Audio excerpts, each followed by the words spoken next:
All right, BoobTubers, I'm back for a second day in a row, live and in person, not just a footage, footage from a game on the PS4. Today's review, as you can see, is based on the Comix kind of series of vlogs that I had started a little while back, but thanks to COVID, there was a number of months there where I couldn't go into the store that I go to get my comics and pick them up because everything was closed for so long. But back at the beginning of July, when things finally started to get going again, they started calling around to their subscribers and said, we are open now for curbside or to come in and stuff like that. So I went in and got kind of the issues that had built up over those 3 or 4 months or whatever it had been up to that point. And it was a significant amount of comics, not a ton. I mean, there's only one issue of each thing a month, so it was, more than my usual monthly haul, but still not, an overwhelming amount of comics. So let's get right into them. And of course, it's all Turtles, G.I. Joe, Transformers, that sort of thing. So no surprises or anything. One kind of minor surprise that I didn't see coming, but for the most part, just the usual suspects, I guess. So first up, issues 22 and 23 of the Teenage Mutant Ninja Turtles Urban Legends series. I'm going to try and recount all these issues as best as I can because it has been a few days since I finished reading through them all. But in these 2 issues, it starts off with Leo kind of getting used to the cybernetic hand that Donnie designed for him after he got it chomped off by Leatherhead in the previous issues. And while that's going on, a couple other things. Casey Jones, after being kind of the face of the lizard extermination in the sewers, he's being thrown a parade. Michelangelo is hanging out with his alien girlfriend. But most significantly, Raphael is being challenged for leadership of the New York Foot Clan, and the Japanese representatives are in town, and they are saying, "You must fight Pimiko, this mysterious lady warrior that we've seen in previous issues."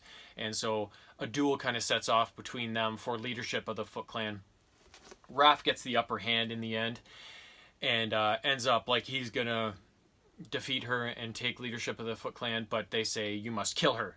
And he's like, "I'm not going to kill her, guys. Like, relax." And so Pimiko sees this, and as these Japanese leaders turn on Raph, the 2 of them have to kind of fight together against their forces to kind of, escape and live another day and realize that, leadership of the Foot Clan's garbage because look what they do to each other, right? Pimiko gets out, Raphael doesn't, and he's held captive by the remains of the Foot. So, continuing on into the second issue, Casey Jones is trying to cash a check that he got from the city or whatever for exterminating all the sewer lizards, and it bounces or whatever, so he's upset. And in the meantime, April is throwing a birthday party for the Turtles because it's their birthday. Her and Splinter are doing that for them. So Donnie, Mikey, and Leo are all in the sewers at the birthday party, but Raph, of course, is not. He's being held captive by the Foot. And he's become kind of distanced from the other 3 because of his affiliation to the Foot, which they don't see eye to eye on. But Pimiko suddenly infiltrates this party, and the Turtles are all like, "Yeah!" And but she's like, no, Raph, he's in trouble. The Foot have him, and I just want you to know so you can come help. If you don't want to, whatever, but I'm going back to try and free him. But the Turtles, of course, do go to help their brother, and they end up having to square off against this lady who's wearing Shredder's armor, and they don't know who she is. She's this mysterious being, as well as some other guy that shows up. And so that's kind of how that second issue ends, with that fight going on, and it ends with the Foot escaping into the night, with the Turtles having kind of fought them off. So there's no real resolution to it at all. It's kind of still mysterious. They don't know who this person is, but they do get Raph back and kind of save the day in that regard. Next up, issue 104 of the regular Turtles ongoing series, and in this one, the Mighty Mutanimals leader, Hob, who has been so kind of vile throughout this whole thing, is turned aside by I can't remember her name, but the girl that's kind of leading the charge, along with Jenica and some other mute animals in this kind of mutant zone within the city that they're all confined to or whatever. And so she kind of tells Hob off and says, "This is our town now. You can just screw off." And so they take in the little weasel mutants and the little tiny turtle girl, who they name Lita, and take her back to the shelter. And they're kind of settling down to have a more peaceful, regular life in this area, without Hob constantly making things violent and bad for everybody. Donnie's at the shelter trying to help Jenny and the rest of them out, and Raph shows up too, and he's kind of sulking after him and Jenny had some words. So Don goes out to talk to Raph, and they say, we really should go back to the farmhouse and talk to Mikey and Leo. And so they do, along with Jenny. And when they get there, Mikey's still so upset because his cat has ran away. But, oh my god, I don't yawn all day until the nighttime, except when I'm doing these videos. It's remarkable. So anyways, they show up at the farmhouse. Like I said, Mikey's still despondent about his missing cat, but suddenly the cat mysteriously appears on the porch, and Mikey's like, "You've been here the whole time?" So then they all start kind of laughing, and then the brothers fall into their old ways and get back to being brothers instead of being distant and moody and everything. And later that night, they all sit around and they talk about Splinter and how much they miss him and stuff like that, and decide to start a new clan for themselves called the Splinter Clan. And so they eventually, after this, they go back to the city. They all help pitching in to get the shelter back up and running for all the mutants. And after all their hard work, they decide to go to a heavy metal concert together. And that's kind of how the issue ends, just as they're showing up at this place called the Kennel Club. And they're about to go inside and see this act on stage. So a cool kind of issue that finally sees a bit of resolution, with the brothers kind of hooking back up with each other and putting all their hard feelings behind, and then some lighthearted moments with of course the upcoming rock concert and stuff like that. So I can't wait to see what the next issue is like with them at this heavy metal gig and see what that's all about. So this is the one surprise right here that I didn't see coming. I didn't know they were doing this, but again, it's been 3 or 4 months since I was really in the comic shop and saw what was scheduled for release and stuff. But it is Transformers: The Terminator, issue 1 of, I'm assuming, some sort of mini-series. So in this issue, this crossover between Terminator and Transformers, we see Los Angeles in the year 2029, I believe it is, and we see this guy running through this wasteland, and we see lots of destruction. And the one thing we notice at the outset as he's making his way through is Jazz, the Transformer, the Porsche, tipped on his side, destroyed, a wreckage of Jazz, and he kind of hunkers down behind him, and you're like, oh, interesting, a waste field of dead Transformers with a Terminator running through it, right? At first, he's just a dude, but soon enough, a Terminator intercepts him, and we realize that he's on a training mission. So this Terminator unit takes this other Terminator unit back to base and briefs him on how he's going to soon be time traveling. As he's getting ready to send this unit through the portal to go back in time, we see the Seekers, this Decepticon Seekers led by Starscream, so Starscream, Thundercracker, and Skywarp, along with the Insecticons, raid this Terminator Skynet base and attack the Terminator units, and they fight back. And before Starscream can get to this one unit, he is whisked away by the time machine back to Los Angeles in the year 1984. I'm so sorry. Ugh. So as we witness this Terminator unit go back to the year 1984, he appears outside of a diner, and of course one where Sarah Connor works. This has nothing to do with John Connor or anything like that, but he ends up outside this diner. Sarah happens to be having trouble with a customer who doesn't pay his bill. She chases him out into the parking lot. He tries to get a little violent with her. The Terminator unit sees this, dispatches the driver, and jumps into this guy's truck, which looks just like Optimus Prime. As he is jumping into the truck, he says, "You're coming with me, Sarah Connor. Do you know where Mount St. Hilary is?" For anybody who knows Transformers, you know that Mount St. Hilary is a key location in the original Transformers cartoon, because that is where the Ark is located. So that's where this guy is headed. And as he's driving there, he talks to Sarah about stuff, and we realize that he is trying to save Skynet from destruction at the hands of the Transformers. And as they approach the Ark and enter the Ark, we see a lot of the Autobots dispatched by the Decepticons, but we see Megatron and Soundwave and a bunch of other ones standing there. And that's when the Terminator unit, on the last page of the issue, opens fire on all these Cybertronians and wishes nothing but death towards them in order to save Skynet. So can't wait to see where the future of this one goes, because it's kind of such a cool kind of crossover between two very awesome franchises. And it's kind of cool to see it being, robot versus robot, right? Like, that's kind of a neat little aspect to it, I thought. Next up, issues 5 and 6 of the Transformers Galaxy series. As this one opens up, there's this Transformer named Deathsaurus who transforms into this terrifying dragon, and I believe he's an Autobot, but he looks more like a Decepticon.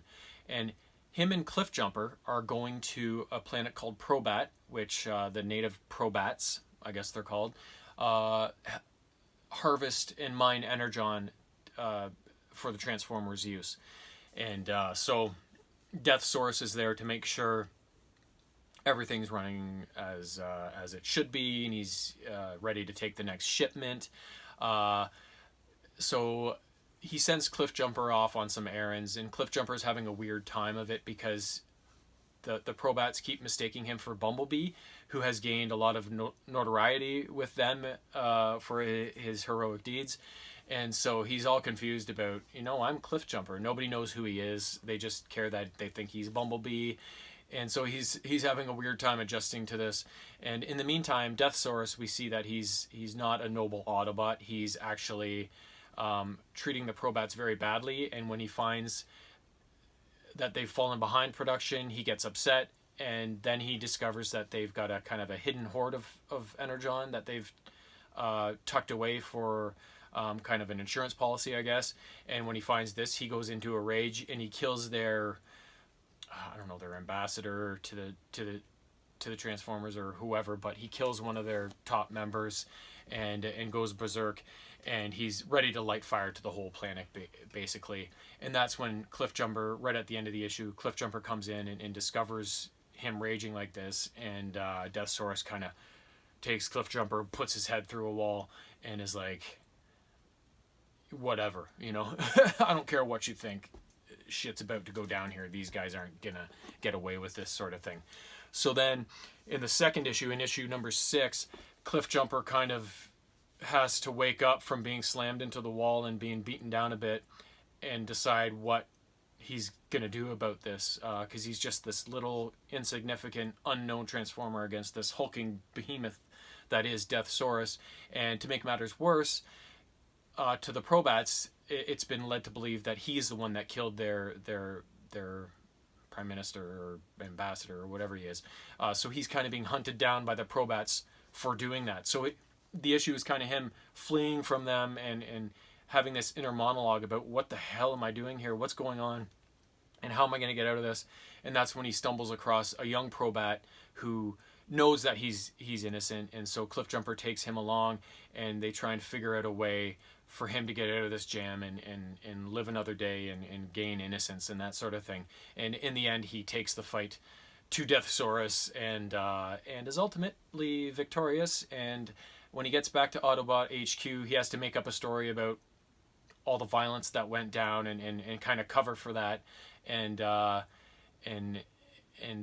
not be a hero for what he did, but kind of make it cover. And so in that case, it kind of comes full circle that he's remaining anonymous, but willingly this time to cover up what happened. And it just so happens that the Probats erect a statue of Cliffjumper for the violence and death and destruction that he helped prevent on their planet by engaging Death Saurus after all of his misdeeds. So a couple cool kind of weird issues, you know, but I like it when they feature characters that you don't often get to see. Like when you think of Transformers, you always think, you know, Optimus Prime is involved so much in so much. He's such a focus.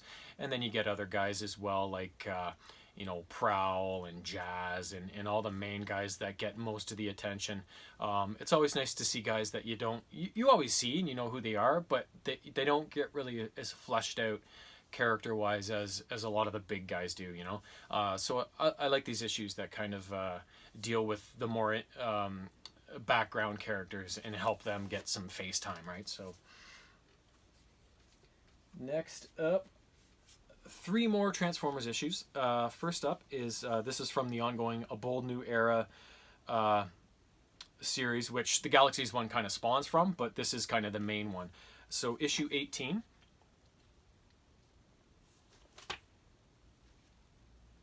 Issue 19. And issue 20.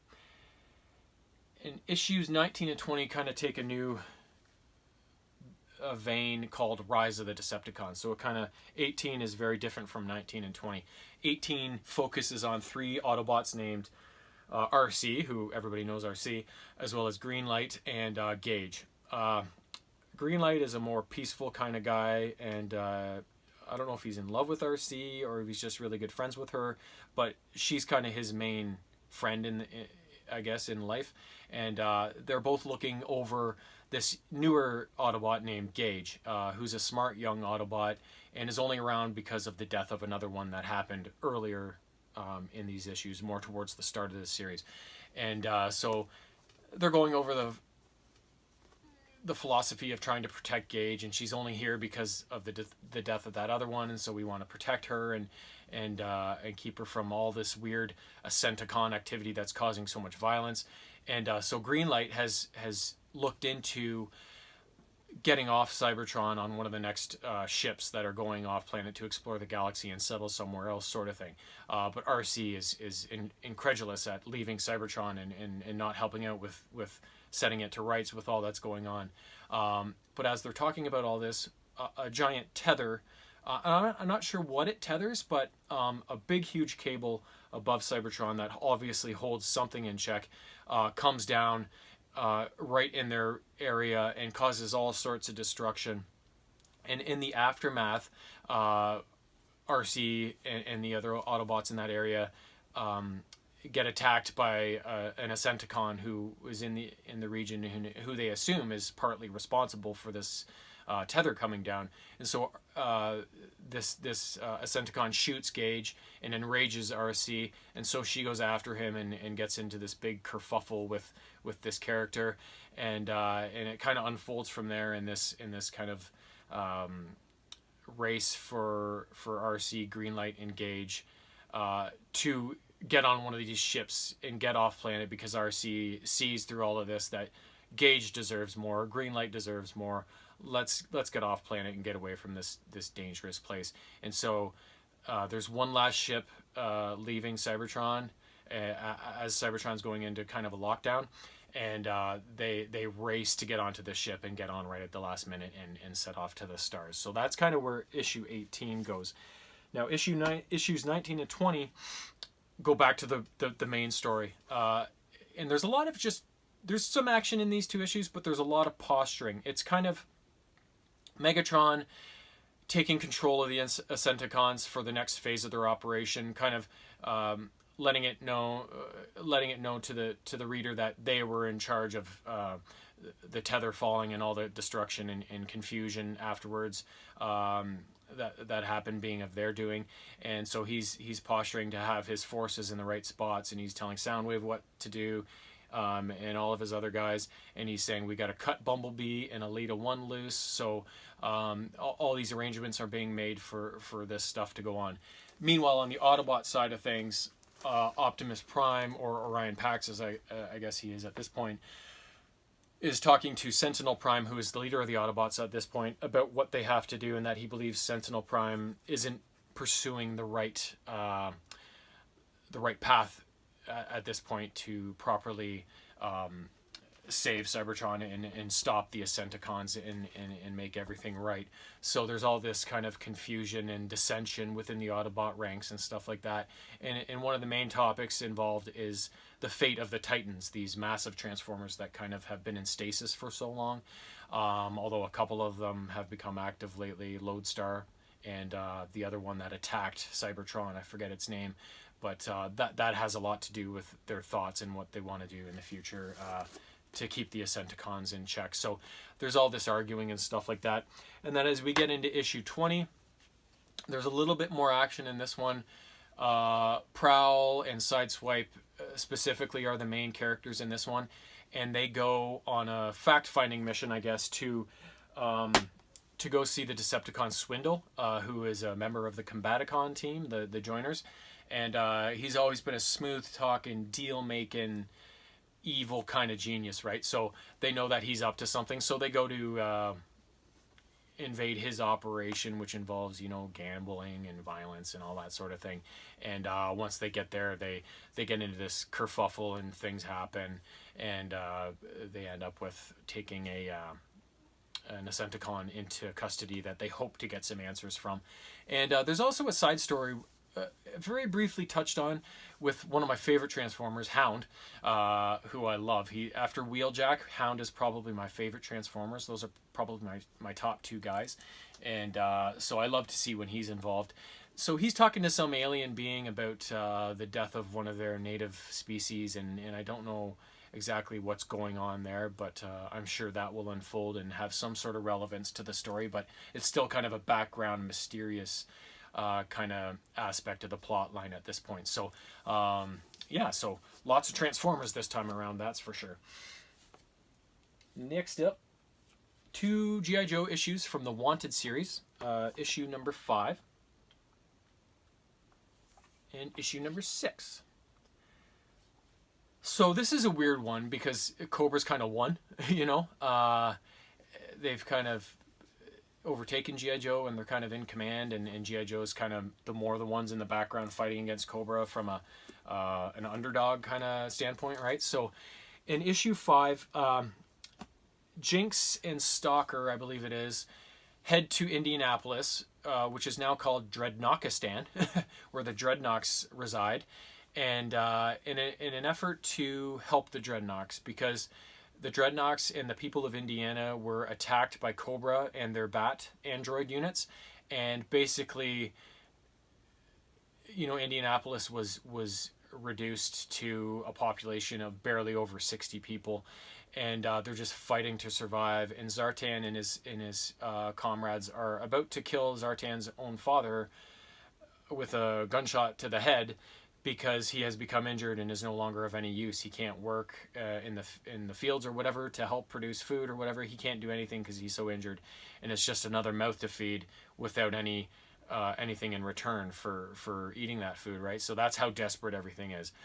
But Jinx and Stalker get on the scene to save Zartan's grandpa at the last second, and they say they're there to help, and they want to help the Dreadnoks fight back and reclaim, but primarily they want to get the Dreadnoks out of there. They've organized a rescue party to come in with a bunch of choppers and get all these people out of there. But as they're heading towards the rendezvous point to get on these choppers, one single Cobra Bat unit attacks, and although Jinx and Ripper do a fairly decent job of fighting him off, the Bat is able to, at the last second, kind of launch himself into the air and crash two choppers into each other, which causes this big aerial crash, and the numbers of 60 plus residents of Dreadnoughistan are reduced to about 16. And at that point, Zartan is like, you know what? We don't need your help. We're going to do this on our own. It stiffens his resolve how this kind of situation ends up, and he's set to fight back on his own after this. So into issue number 6, this one's kind of told from a a standpoint. If it's Scarlet interviewing a bunch of Joes, including Jinx, Fadeaway, Roadblock, Tiger, and any other ones, maybe one or two other Joes, kind of after the fact, after a mission has happened and how things went wrong. And it's after the Indianapolis mission to Dreadnoughtistan, and these Joes in question took on a mission to board a Cobra train and kind of go undercover and obtain some a device that's capable of, or a substance, I guess, that's capable of like basically melting the Cobra Bat's armor, and which would of course be a big help in combating these android units that are so hard to destroy. So they're on this train and they're kind of doing this thing, and along the way, Fadeaway is approached by this woman, Tracy, who is now works for Cobra, and is like, "Oh, Anna Suarez, is that you?" And Fadeaway's like, "I don't know you, lady," because they used to be friends, really close, but now Fadeaway's a Joe. Tracy's obviously working for Cobra, and so she's got to maintain her cover. But she gets up and follows Tracy into another car, and is like, "I'm sorry I had to do that, but you know, I can't. You can't blow my cover or whatever." And Tracy's like, "Is it true that you got out of Cobra and faded away and became a Joe and left it all behind?" And she's like, "Yeah." And then she's like, "I want that too." So they all the Joes, after they get these devices, they escape the train and they take this Tracy girl with them. But they are pursued by Cobra because little did they know Tracy has a subcutaneous tracking device on her, and Cobra follows them. And most of the Joes are like, "She knew this. She did this on purpose to get us, in order for Cobra to get back at us." And Tracy's like, "No, I didn't." And then she throws herself off a cliff to show them that she was not working against them. So she perishes, and of course the entire team, especially Fadeaway, is upset at that happening. And then that's why Scarlet has gone into this whole post-operation kind of counseling session, I guess, with all of them, and to find out exactly what happened. So, and that's how that issue ends. So that series is a lot darker. It's pretty grim. A cool different take on it, though, to see, what if Cobra won? What if Cobra was the power and G.I. Joe was the underdog, right? So I like it when they do stuff like that. It's kind of neat. Last up, 2 more G.I. Joe issues, but from the regular ongoing Real American Hero series. 271, which has some really cool artwork with like a ton of Joes on there. Wild Bill, he's got a great stash. So the 271 and 272 with one of the best Joes of all time, Snake Eyes, on the front, of course. And then this whole series lately has been all about Snake Eyes, and it's actually the subtitle of this latest bunch of issues is called Snake Hunt. So this is issue 6 of 10 of Snake Hunt, and this is issue 7 of 10. So there's been quite a big Snake Eyes story arc going on. So in issue 271, Snake Eyes has been captured by Cobra and is being held captive by a Crimson Guardsman named Laura 343 or something like that. So she's in charge of keeping Snake Eyes in his cage and subdued. And but he's starting to wake up and is like making a move to escape the cage. And she's like, I'll shoot. But we know how wily Snake Eyes is, right? And so in the meantime, Cobra Commander and Dr. Mindbender are preparing the brainwave scanner to turn Snake Eyes into a loyal Cobra soldier instead of a Joe. In the meantime, there's all sorts of forces mobilizing to come help Snake Eyes and free him. A couple of different Joe teams are under the radar mobilizing to do this because they haven't had authorization to mount such a mission, so they're kind of going against orders and doing it on their own accord. The October Guard, the Russian kind of allies, tentative allies, I guess, of the Joe team, are doing the same. And even Destro and Baroness and the Dreadnoks are all joining in the fight, and they're all kind of coming together from their various bases and abodes to pitch in and do this. And then as we move into issue 272, it's just the action starts. And the Snake Eyes escapes and starts moving through the base and taking people out. The Joes and everybody else get closer to the to the point, the location where Snake Eyes is, which is under the community center in Springfield, where Cobra kind of resides. Their main forces reside, and so the Joes and everybody get closer to that location. And meanwhile, up in space, another Joe team led by Joe Colton have launched a new satellite with an energy beam weapon that they're going to use as kind of support to the Joe team when they go into Springfield to get Snake Eyes, because they're going to be vastly outnumbered and outgunned. So this energy beam is going to be a big aid in that process, but they are kind of under the gun time-wise to get it up and running and ready to go for that action. So everything's kind of starting to convalesce on this community center in Springfield, and the action is about to go down and the shit's about to hit the fan. So seeing as that was issue number 7, there's 3 more to go. I'm going to guess that these last 3 issues of this particular story arc are going to be pretty action packed, and it's going to be awesome because, of course, Snake Eyes, you know, one of the best Joes of all time, is going to be right at front and center of it all and getting up to his usual ninja stuff. But then there's so many classic Joe characters that are also coming to the rescue.